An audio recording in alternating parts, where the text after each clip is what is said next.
I'm Lachlan Warner, and tonight on a current affairs industrial dispute in Australia's modern history.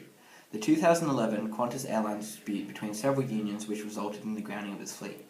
The 2011 Qantas industrial actions were a series of disputes that created worldwide attention, as Australia's biggest airliner came under fire as inside unions strongly argued for new enterprise bargaining agreements, EBAs.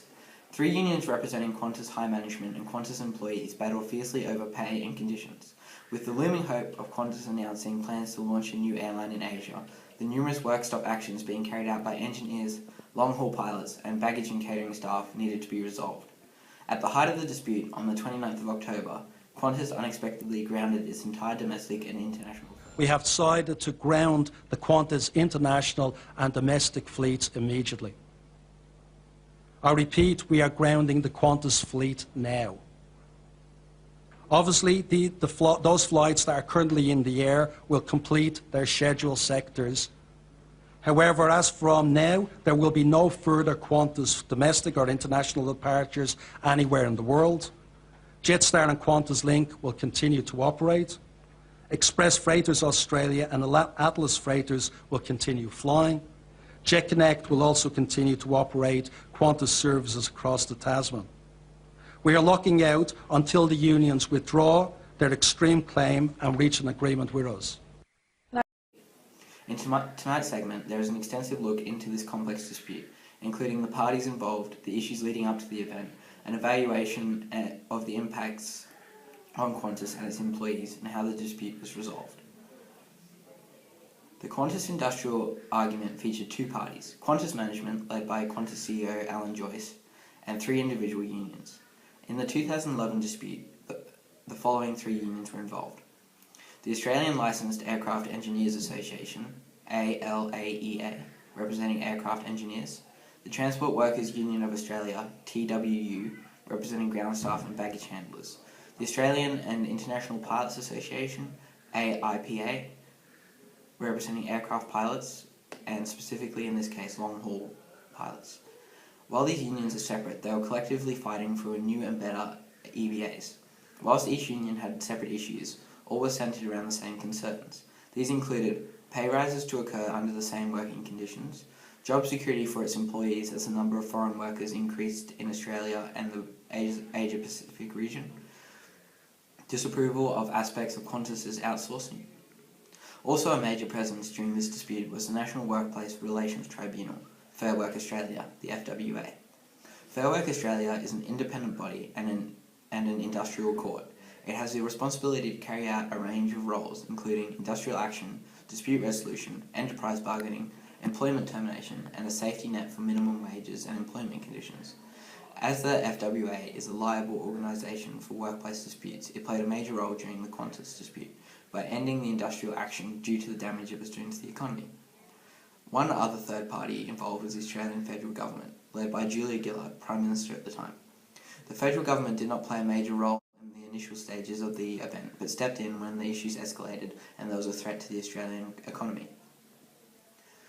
The series of industrial disputes commenced around July 22, 2011. The disputes ran for a period of approximately 3 months, where they ended on October 31, 2011. As time progressed, the disputes heated at a fast rate as both parties were in fierce disagreement. There were many significant events prior to the official commencement of the disputes. These disputes began with Qantas terminating the EBAs of pilots and aircraft engineers. This caused the AIPA and the ALAEA unions to get involved and begin negotiating with Qantas. The negotiations fell through, and by March 22, 2011, employees had begun to take action. While the TWU, with the TWU announcing that 9,000 Qantas workers are ready to go on strike for a 4% pay increase.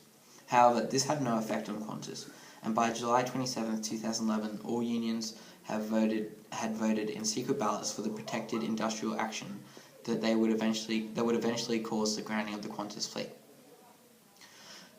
By grounding its fleet, Qantas caused many issues for Australians and the wider economy in general. The lockout resulted in the cancellation of 600 flights, and in its first day was estimated to have stopped between 68,000 and 80,000 passengers from travelling. Many passengers reported planes taxiing to take off turning around, with the passengers being forced to disembark. The cancellations also affected the flights of 17 heads of state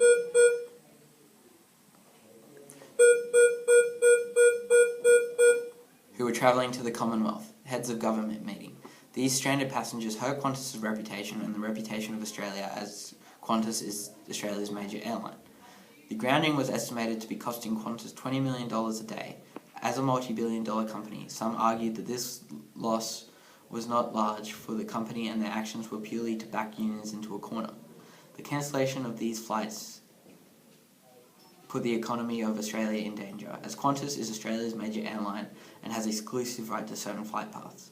The danger to the economy is what eventually caused the FWA to step in under Section 426 and 423 of the Fair Work Australia Act.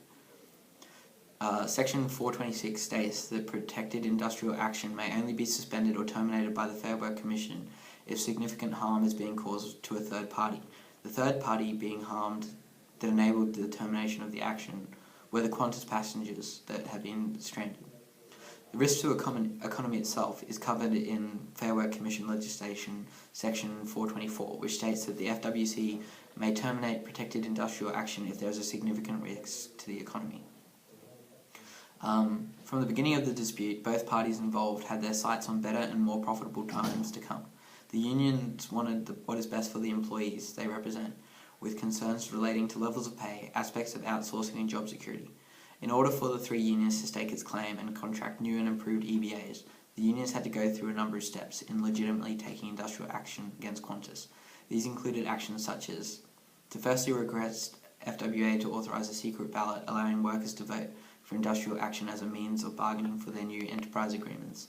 Once the industrial action was allowed via the ballot, minor cases of lawful forms of protected industrial action of increasing severity were taken out against Qantas, including pilots making unauthorised in-flight announcements of their conflict with Qantas, engineers starting to work an hour late, ground staff striking.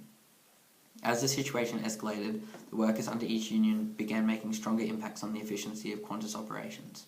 Engineers disrupted 1,300 passengers from a 1-hour strike. Baggage handlers delayed 39 flights for an hour after another strike.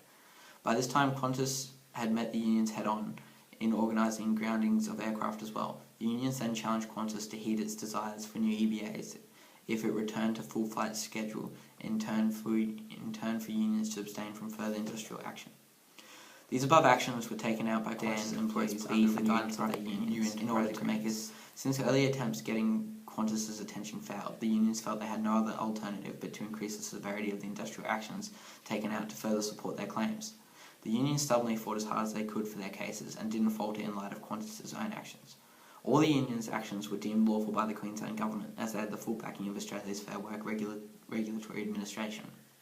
The unions used the correct methods by holding ballots and applying for protected industrial actions. Qantas's main goal was to increase their bottom line by lowering labour costs, specifically on international routes, as Qantas is supposedly losing $200 million a year in this way alone. The tactic of grounding all planes employed by Alan Joyce threatened to damage Qantas's reputation by disrupting not only his workforce, but thousands of customers around the world. Alan Joyce felt he had no other alternatives, and that this would trigger government intervention. His tactical move appeared to succeed as it caused a national crisis made more effective by the geographical location and isolation of Australia as a large island continent and its reliance on aircraft for overseas commuting. Therefore, the federal government ordered the FWA to intervene immediately. However, many have described Joyce's actions as morally incorrect. Legally, as a business, Qantas has a right to cease operation and lock out employees, but they still have the responsibility to protect the interests of their employees and the interests of Australia itself. While the lawful actions of the airlines affected its staff and the country, the actions of Qantas also influenced the company as a whole. Many stated that it had ruined Qantas's reputation as a good and reliable airline. The unions also lost their bargaining power when they were ordered to shut down operations, and as such, thousands of job cuts went ahead. After the dispute was finished, even though Joyce had been successful in beating the unions, the overall reputation of the company was tarnished. Legislation Section 424 states that industrial actions may be disrupted if they may cause significant damage to the economy. The Qantas industrial disputes highlighted how loose the term of significant damage is. In future, industrial relations laws could be modified to point when economic damage becomes significant much clearer, and put in place measures to stop industrial actions before they reach this point. The FWA should be clear on when a company is suffering a significant economic damage. In this case, Qantas estimated that it lost almost $194 million due to unions' actions. In this case, the FWA possibly could have stepped in early to minimise the costs to Qantas and make sure things were proceeding fairly for both sides. Parliamentarians also expressed concern with FWA's involvement, calling for greater parliamentary control in future to minimise the costs to Australia's economy. Overall, the events of the Qantas industrial dispute were a wake-up call for change in Australia's industrial relations laws.